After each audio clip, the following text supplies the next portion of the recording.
Salutare! Azi o să replantez acest port altoid de cireș și vișin. E vorba despre Gizela 5. A venit momentul să-l mut la loc finit, pentru că, după cum se vede, pomii ăștia sunt prea apropiați în zona asta. O să vă arăt unde o să-l plantez. Am făcut deja groapa în urmă cu o lună de zile.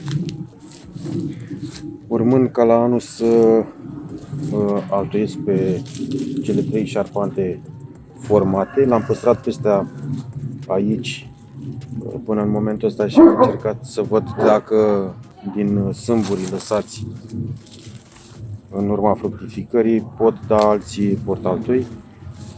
Lucru care nu s-a întâmplat. Gustul fructelor este de vișină, iar calitatea fructului este inferioară. Așa că dacă n-am reușit să-l multiplica și portaltoi, o să-l plantez acum la loc finit, urmând să-l altoiesc în primăvară. După ce o să-l scot, o să vă arăt cum îl și plantez la loc finit. Nu țin cont de punctul de altoire pentru că este portaltoi și nu are sens să țin cont de adâncime chiar atât de mult. Dar după ce o să fac groapa și o să-l scot din locul ăsta, o să vă arăt și cum procedez ca să se prindă pomii la plantare.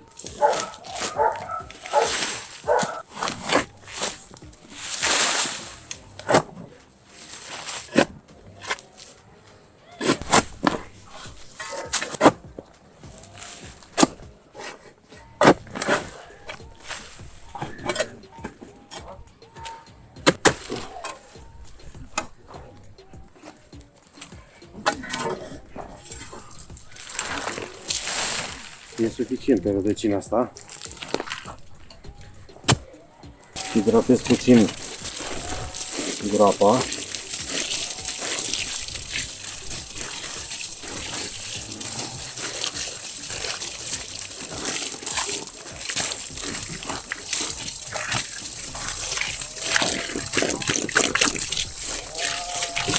O să aduc pomul și fac o probă să vedem cam cât timp în groapa asta.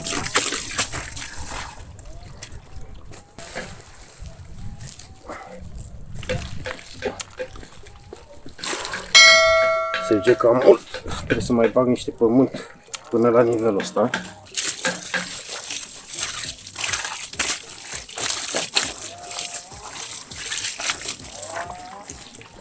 Și pentru că e groapa atât de mare, nu o să-l mai fasonez.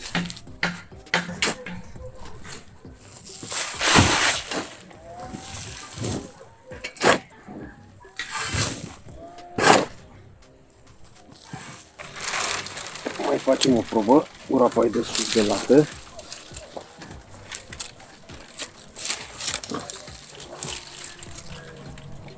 Cam atât mi se pare suficient.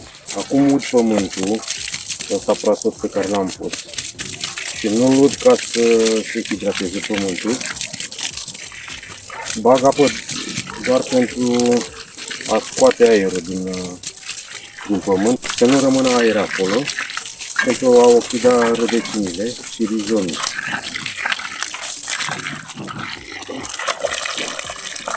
Tot același lucru o să fac și pe rădăcină. Mai avut puțin rădăcină.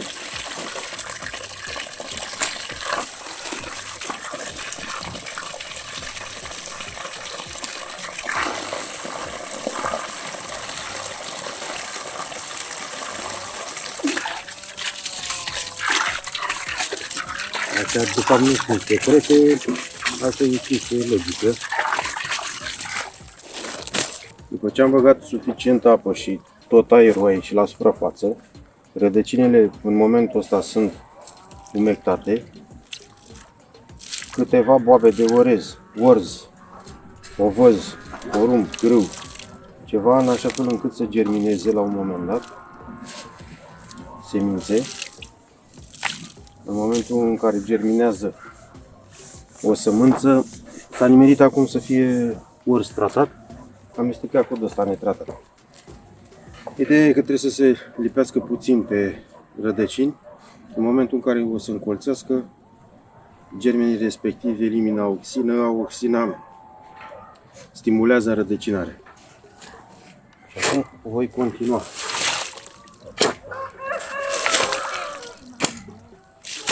pământul în momentul în care bagi apă, pentru că oxigenul oricum, aerul oricum iese în prezența apei.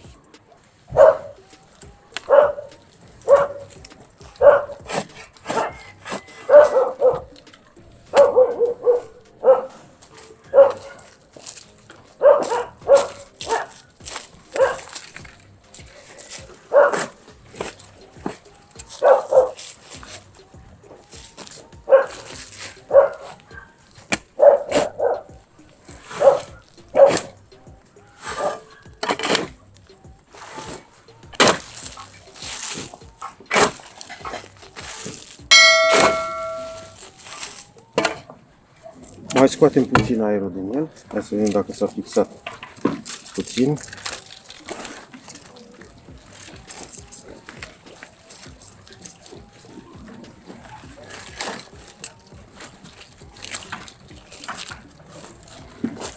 Mai băgăm apă.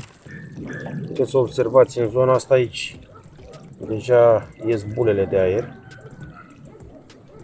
Acum se compactează pământul pe rădăcină și în general groapa.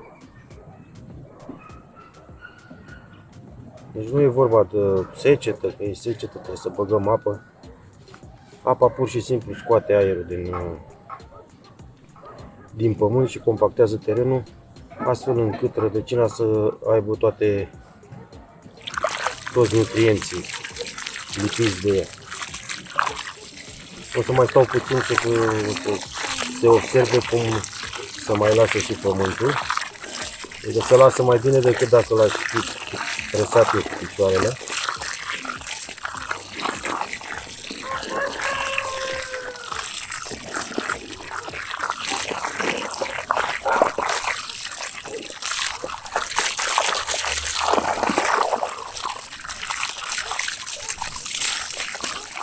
Ori va rămas la nivelul rădăcinii. Așteptăm să iasă tot aerul din pământ și apoi o să completez cu diferența rămasă de pământ. O să mușuruiesc foarte puțin aici în zonă și o să las un vas plin.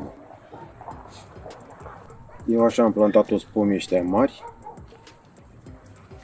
Deci plantarea nu e chiar atât de complicat. Într-adevăr, pământul trebuie să fie gras cu micro și macro elemente. Dar la plantare nu trebuie neapărat barigă de vacă, dar în general plantarea poți să o faci și fără să muncești, fără să tratezi pământul. Dacă știi că ai pământ cu toate elementele și microelementele, nu e nevoie să faci mare lucru. Prinderea ține doar de eliminarea oxinei din germenii de la semințele introduse lângă rădăcină. Apa compactează solul, pământul, lipește pământul pe rădăcină, împreună cu auxina de la semințe începe să se dezvolte ea. E bine de plantat toamna, pentru că are timp să se dezvolte rădăcina, să capete câțiva rizomi în plus și apoi în primăvară va dezvolta lăstari. Plantarea de primăvară e posibil să plece ceva mai târziu, pentru că mai întâi trebuie să se dezvolte câțiva rizomi pentru a începe să circule cât mai bine seva în colet. Cred că a ieșit aproape tot oxigenul de aici. Mai face câteva bule, dar încep să completez din nou pământul. Ăsta de deasupra poate să fie aerat, nu e problemă.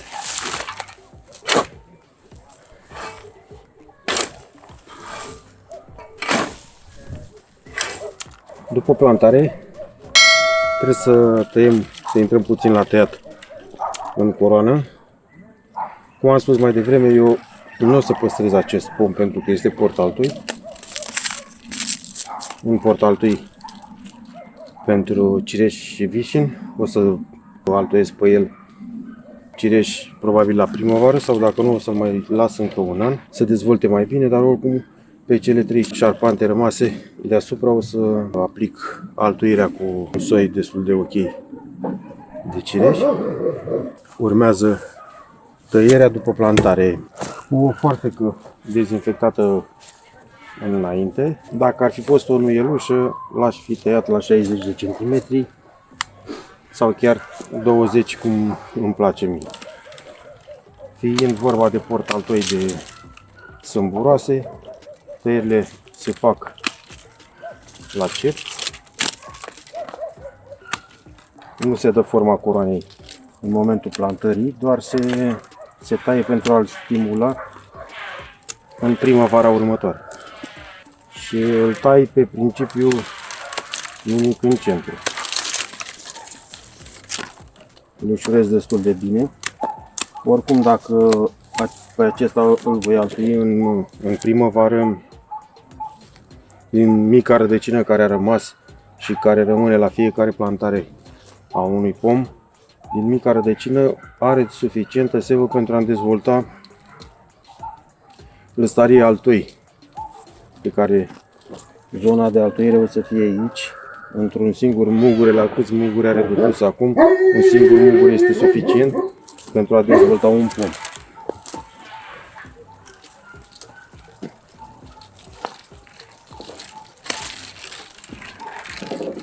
După ce se taie pomii la plantare, se aplică CEMP, hidroxidul de cupru. Nu prea folosesc sulfatul, nu prea folosesc de ceva timp. După ce mi-am ars câțiva piersici,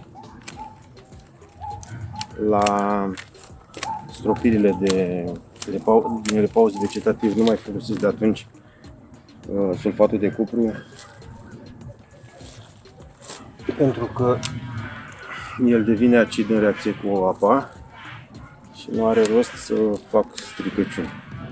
Piersicii fiind mai sensibili, aceia mi-au cedat mai repede și recomand, dacă aveți și piersici în micile livezi, să folosiți hidroxidul de cupru. Până data viitoare, numai bine!